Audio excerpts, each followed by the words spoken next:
Face au Sénégal, l'Égypte s'est retrouvée piégée dans le même scénario cauchemardesque que celui déjà vécu par l'Algérie, un arbitrage digne d'un mauvais feuilleton.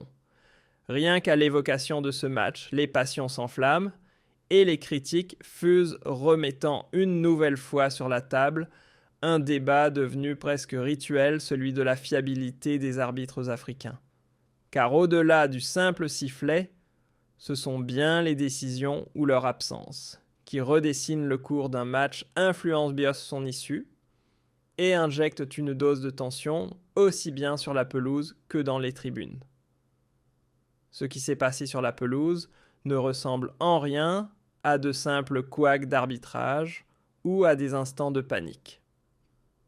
Non, ce match s'inscrit plutôt dans une chronique bien trop familière, celle des décisions douteuses en série qui finissent par faire basculer les observateurs du côté du ras-le-bol.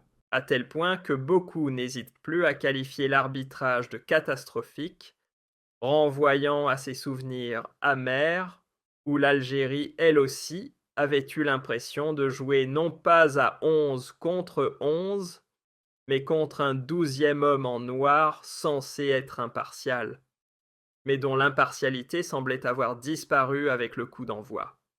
Dès les premiers instants, le décor était planté, les Sénégalais distribuaient les coups sans trop de gêne, tandis que les Égyptiens se voyaient sanctionnés au moindre contact.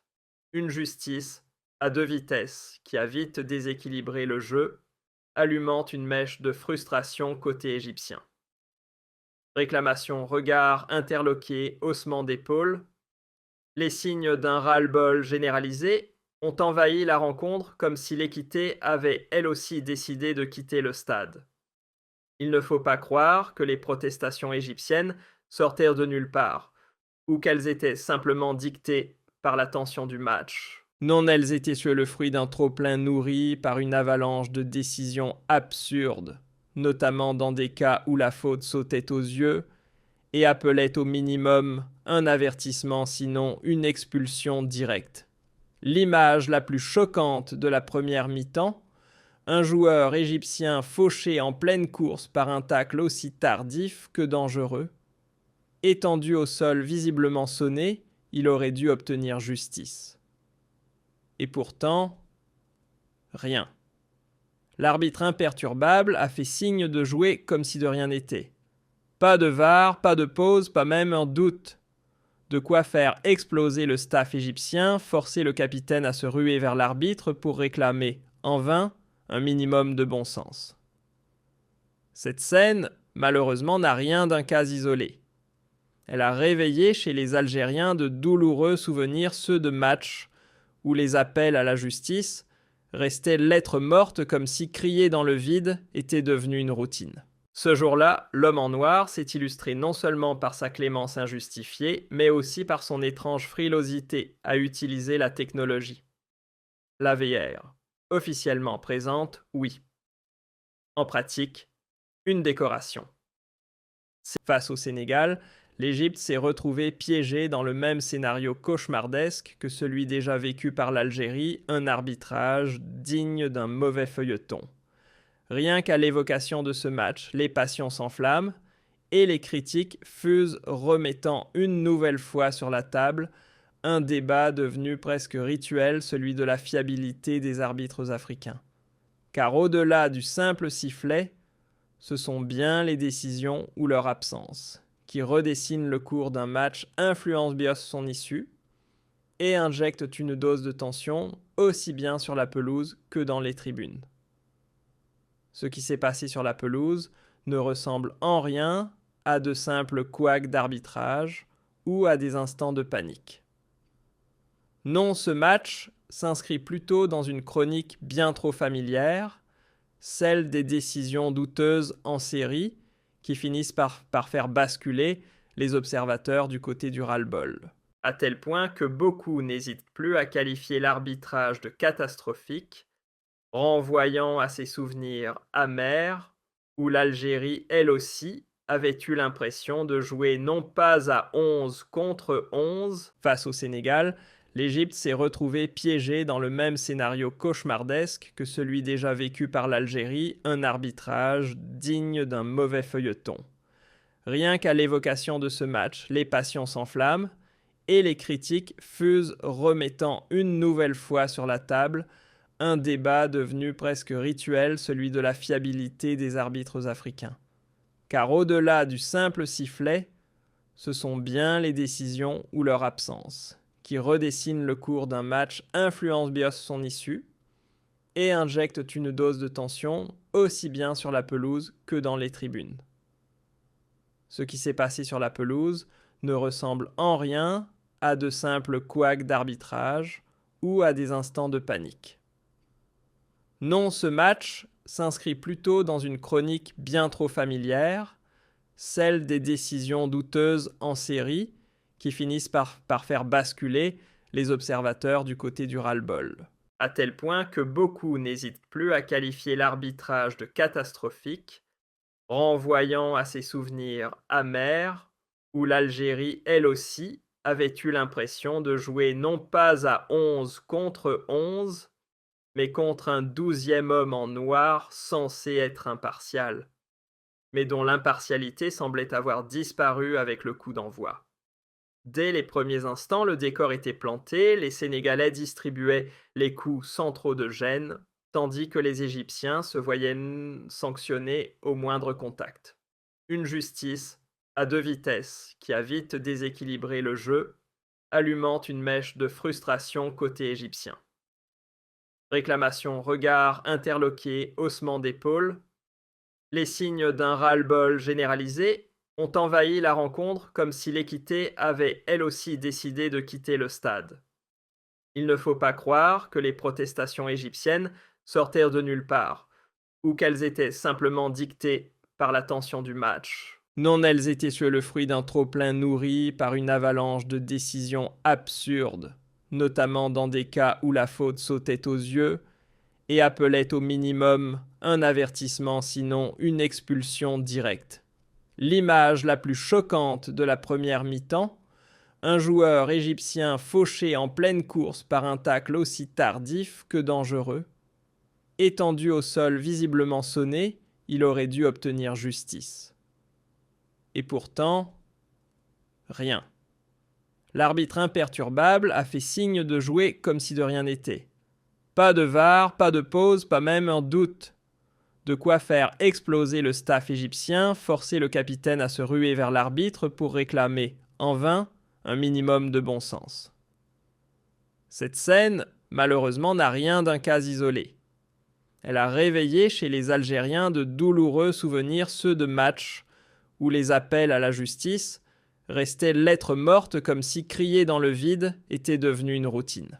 Ce jour-là, l'homme en noir s'est illustré non seulement par sa clémence injustifiée, mais aussi par son étrange frilosité à utiliser la technologie.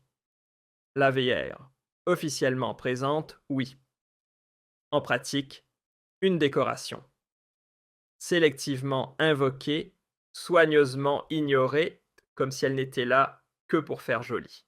Un outil de précision devenu accessoire, sans logique, sans cohérence.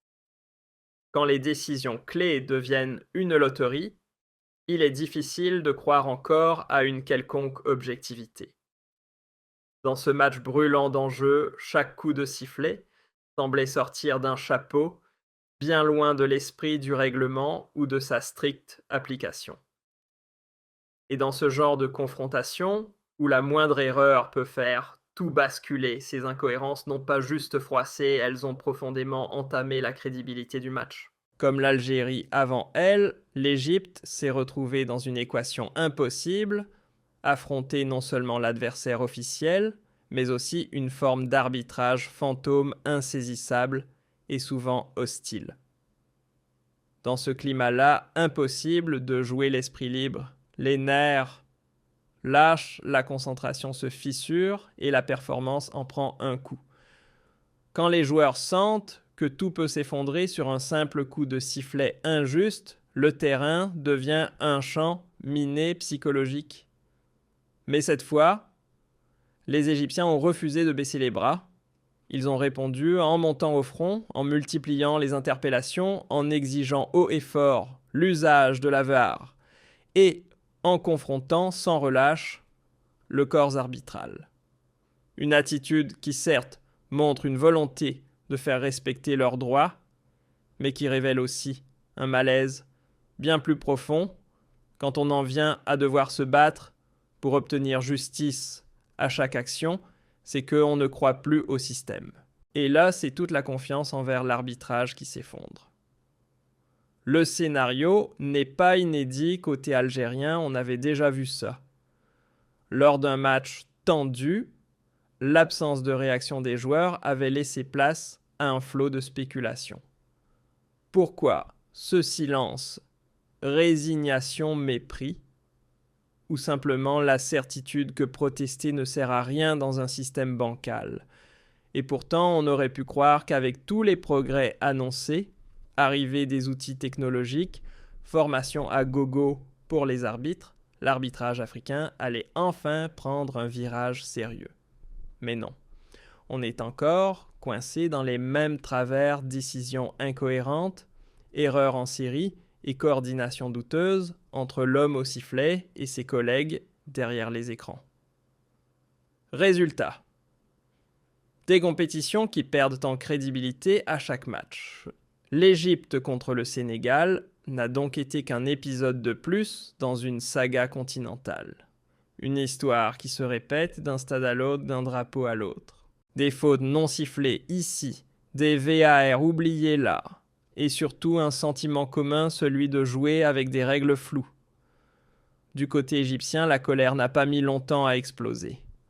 Pas juste à cause du score final, mais parce qu'on a eu la désagréable impression d'un combat faussé dès le départ, comme si l'équipe n'avait jamais eu les mêmes armes que son adversaire. Aux yeux des supporters, leurs joueurs n'ont pas manqué de cran. Ils ont tout donné, ils se sont battus avec rage et dignité. Mais voilà, à chaque fois que le match prenait une tournure favorable, un coup de sifflet tombait comme une lame, cassant le rythme, brisant l'élan, étouffant toute possibilité de renversement. Un scénario trop familier pour les fans algériens qui ont eux aussi connu ce théâtre d'injustice, où les arbitres deviennent des acteurs principaux et non des garants du jeu, des matchs qui ressemblent moins à du sport qu'à une série de tests psychologiques. Côté expert, le verdict a été presque unanime, l'arbitrage a clairement pesé sur le cours du match et pas dans le bon sens. Entre penalty, ignoré, faute sévère, jamais sanctionnée, et brutalité laissée sans réponse, c'est tout un florilège d'erreurs qui aurait, s'il avait été corrigé, pu changer radicalement le scénario de la rencontre. Certains analystes n'ont pas mâché leurs mots, la sécurité des joueurs a été négligée, point final. Et cette avalanche de critiques n'a fait que confirmer une chose, ce n'est pas une équipe qui est visée, mais tout un mécanisme à bout de souffle. Le vrai problème, c'est le système. Un système que la Confédération africaine de football préfère ignorer, se contentant de vagues déclarations officielles pleines de confiance envers les arbitres, mais vides de solutions concrètes. Le silence lui devient assourdissant. Quand les dirigeants restent murés dans le silence ou se contentent de phrases toutes faites pour calmer la tempête, ils ne font qu'alimenter le feu. En refusant d'affronter la réalité, ils creusent le fossé entre eux et ceux qu'ils sont censés représenter. Car ni les équipes ni les supporters ne se satisferont de vagues déclarations. Ce qu'ils réclament, ce sont des actes, une refonte profonde du système, une formation solide des arbitres, un vrai contrôle indépendant et surtout une émancipation totale du corps arbitral vis-à-vis de toute pression extérieure. Au fond, que ce soit au Caire ou à Alger, le constat est le même. 2 sélections, 2 peuples, une douleur commune. Celle d'un football africain qui continue de payer cash des erreurs répétées, au point de voir son image écornée à chaque coup de sifflet douteux. Car le jour où un joueur ou un fan commence à se dire qu'un autre résultat aurait été possible si l'arbitrage avait été équitable, c'est le cœur même de la compétition qui se fissure. On oublie parfois que ce sport ne repose pas uniquement sur des passes, des dribbles et des buts. Il vit aussi, et surtout, de la confiance dans ceux qui le dirigent. Sans justice sur le terrain, le football perd son âme. Quand l'équité disparaît, ce n'est pas juste un match qui en pâtit, c'est toute l'âme du football qui vacille. La rencontre contre le Sénégal ne s'effacera pas de sitôt de la mémoire des Égyptiens, elle s'ajoute à une longue liste d'exemples, où l'arbitrage s'est transformé en source de discorde plutôt qu'en garant du jeu. Un peu comme certaines pages sombres de l'histoire algérienne du football que les supporters n'ont jamais vraiment pu tourner. Au final, ce qui reste gravé dans les esprits n'est ni un score, ni une tactique, ni même un exploit technique. Non, ce qui marque les esprits, c'est ce poids silencieux, ce sentiment diffus mais persistant, que le football africain traîne depuis des années, celui d'un arbitre souvent au cœur du chaos, d'un déséquilibre structurel, d'une injustice devenue presque banale. Ce n'est pas une simple bourde qu'on pourrait excuser à chaud, ni un fait de jeu isolé. Ce qu'il s'est passé ce jour-là s'inscrit dans une spirale bien plus vaste, un enchaînement d'erreurs qui, à force de se répéter, ont fissuré ce qu'il y a de plus précieux, la foi des fans dans l'intégrité du jeu. À l'origine, le football, c'est censé être une fête, un théâtre d'émotions, de sueur, de fair-play et de passion partagée. Mais quand l'injustice s'invite sur la pelouse, ce terrain de jeu devient vite un champ de frustration et de soupçon. Le joueur, comme le fan, finit par se dire qu'une seule erreur de sifflet peut réduire à néant des mois de travail de préparation d'espoir. Et ce qui blesse le plus, c'est que ce genre de scénario ne surprend plus personne. Il se répète encore et encore, match après match, tournoi après tournoi, comme une malédiction qu'aucune réforme ne vient briser. À ce rythme-là, la question n'est plus de savoir si le football africain a du talent, il en regorge. La vraie interrogation, c'est: a-t-il encore un avenir tant que l'arbitrage reste son talon d'Achille ? Car tant que les fautes de jugement ne seront pas traitées à la racine, toute ambition de progrès, de professionnalisation ou de rayonnement international restera un mirage. L'histoire l'a montré 1000 fois, quand la justice fait défaut, les plus belles compétitions finissent toujours par perdre leur éclat et leur crédibilité. Le footballeur africain d'aujourd'hui n'a plus rien à voir avec celui d'autrefois. Il joue dans les plus grands stades d'Europe, affronte des géants du football mondial et s'adapte à des standards où chaque geste est scruté, chaque erreur corrigée, souvent avec l'aide de technologies de pointe. Discipline, intensité, précision. Il en a l'habitude.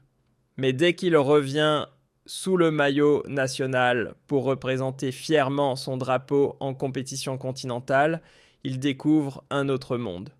Un monde où les règles semblent flottantes, où la VAR devient silencieuse quand on en a besoin, et où certaines fautes passent comme si l'arbitre avait oublié ses lunettes au vestiaire. Et pourtant, les supporters ne demandent rien d'extraordinaire. Ni traitement VIP, ni favoritisme maquillé. Que l'on soit d'Alger, du Caire ou d'ailleurs, la demande est simple, que la justice soit la même pour tous. On peut accepter qu'un arbitre se trompe, tant que l'erreur est honnête, et que la correction est possible. Ce que l'on ne peut plus tolérer, c'est l'inconstance, le deux poids, deux mesures, et le silence volontaire face à l'évidence. Parce qu'un arbitrage crédible, c'est la moindre des choses dans un football qui a